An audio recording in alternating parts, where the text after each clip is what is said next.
It's a little project that I've been doing the last few days, so I figured I'd make a quick little video about it here. This is about running a Mac Pro 5.1 on macOS Sonoma using Open Core Legacy Patcher, and how it is being a noob, I guess, for using this and how it actually works and how easy it is to do. And just some general things about it. I'm by no means an expert, but I feel like that's a good perspective to have. If you're watching this and you're not like knowledgeable about this could be a good guide for you, just to know if it's something that you should do or not. So I had this Mac Pro. It was a 4.1. I got this out of an e-waste facility, actually, so I got it for free a couple years ago. I upgraded the RAM in it to 16 gigabytes, which isn't much, but that's all I had lying around. And I upgraded it to High Sierra, I believe, and then I just put it in storage. You know, I used it a little bit, and then I just kind of threw it to storage and began to not use it anymore. But I was watching some YouTube, and I learned that you could get it up to macOS Mojave if you put in a metal-supported graphics card.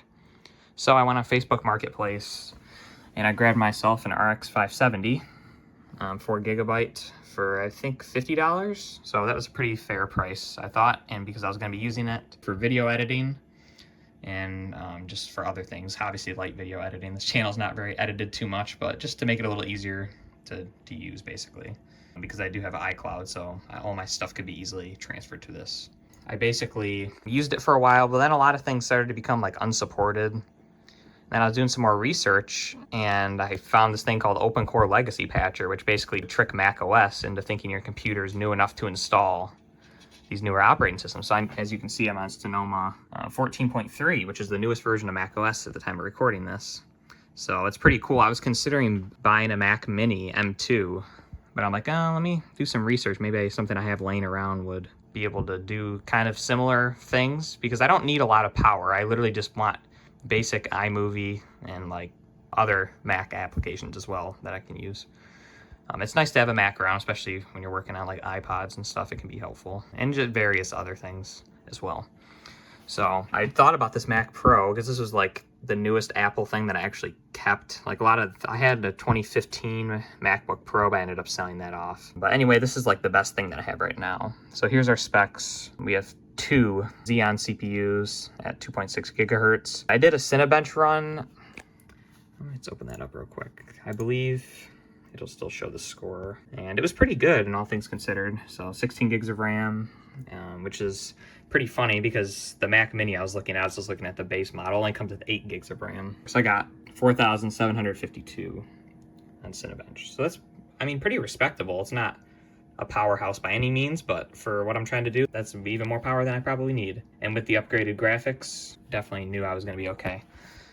So my open core experience has been overall very positive. It was a little annoying to install because this graphics card is not flashed. So basically, when you boot it up, you can't see the boot switcher. My computer kept booting to my drive, and I'm using a third-party keyboard in like a switcher, so I can switch between my Windows PC and this.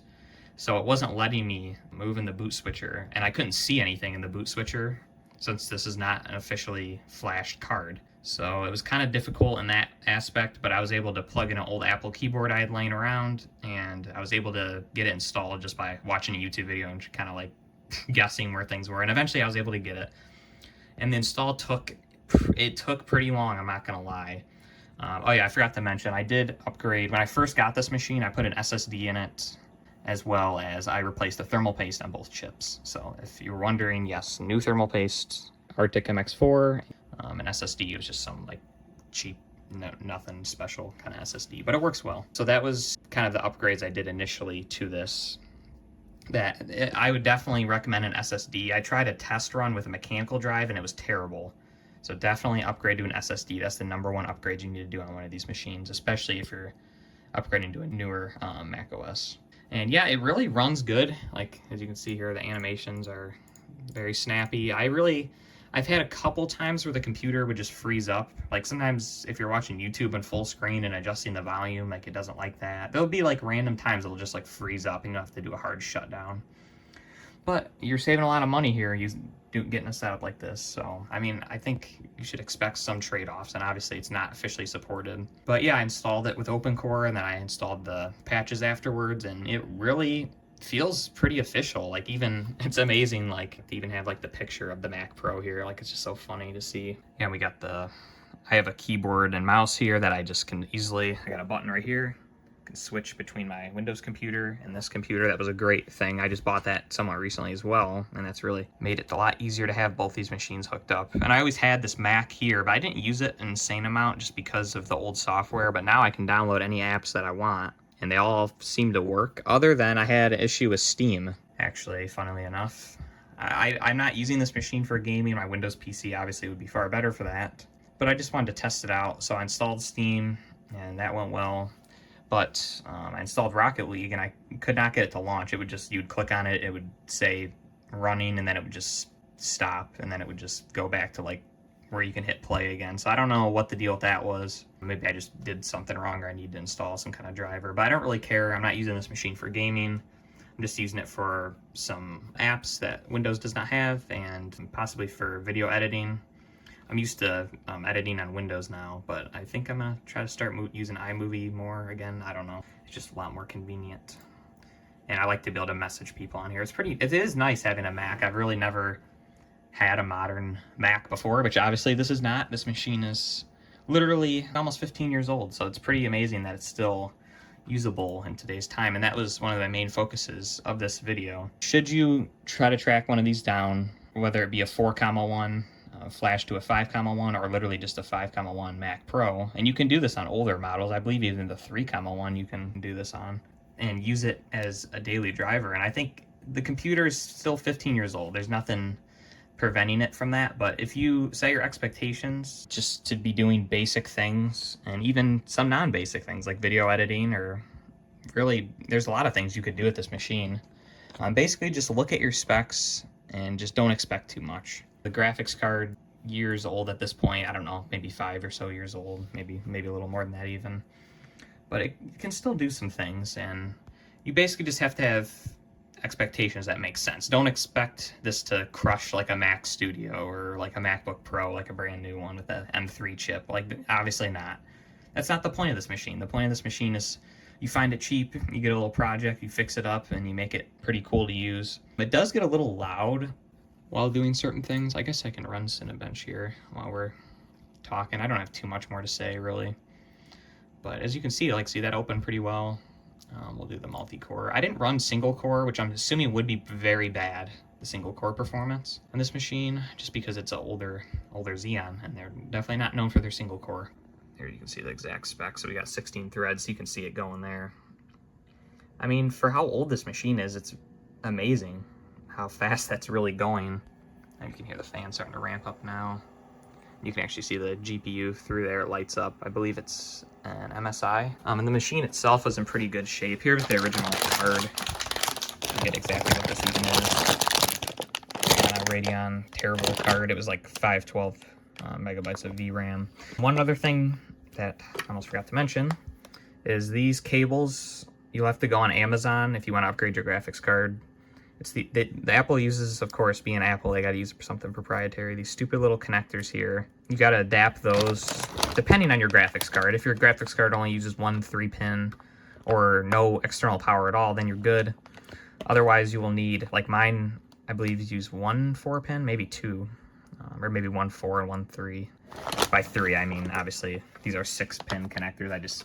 I'm talking about across. That's how I always looked at it. So I would consider this a 3-pin connector, even though it's 4, which I know is stupid, but I just think of it just because there's 3 across. But anyway, you'll need to upgrade these because these are only 6. And those cables were cheap. They were like 10 bucks. So all in on this machine, yeah, I don't even think I did upgrade the RAM. I think it was 16 when I got it. I could upgrade it further, but I don't really have any need to, so I'm just not going to unless I just find some RAM sticks for like nothing. An SSD I just pulled out of a parts machine. I literally, all in cost, I have maybe $7 into this machine, or $70, sorry, not 7. You can't complain. I mean, we're running the latest Mac OS, and it's running decently well, and it's not too bad. I'm pretty happy with it. So yeah, that's basically this video. Do I recommend Open Core Legacy Patcher? Yes, I do. I think it breathes new life into these old machines. I was very hesitant about it because a lot of times, I don't know, mod things or unofficial things normally don't work the best. I remember well, this actually worked really well. I remember using Catalina Patcher on an old iMac, but that worked really well too. So it's not really a good example of things not working well. This works surprisingly well. I have had a few little hiccups here and there, but for the cost of the machine and the ease of the install, especially if you're doing this on a machine that you're not upgrading the graphics card, like on a MacBook or something, it would be super easy. I actually did it just for fun, since I did it on this machine. I did it on my 2008 base model MacBook with mechanical drive and like 4 gigs of RAM. And yeah, on that machine, it ran horrible, probably mainly because of the mechanical drive, but also the graphics. Without having the metal support, it's just not going to work as well. So, do I recommend this? Yes, but don't overpay for one of these Mac Pros. See people out like locally asking hundreds and hundreds of dollars for them. It's like, no, don't pay that. At that point, just get a Mac Mini M2. But if you can get one of these things for a good deal, I've seen them cheap before.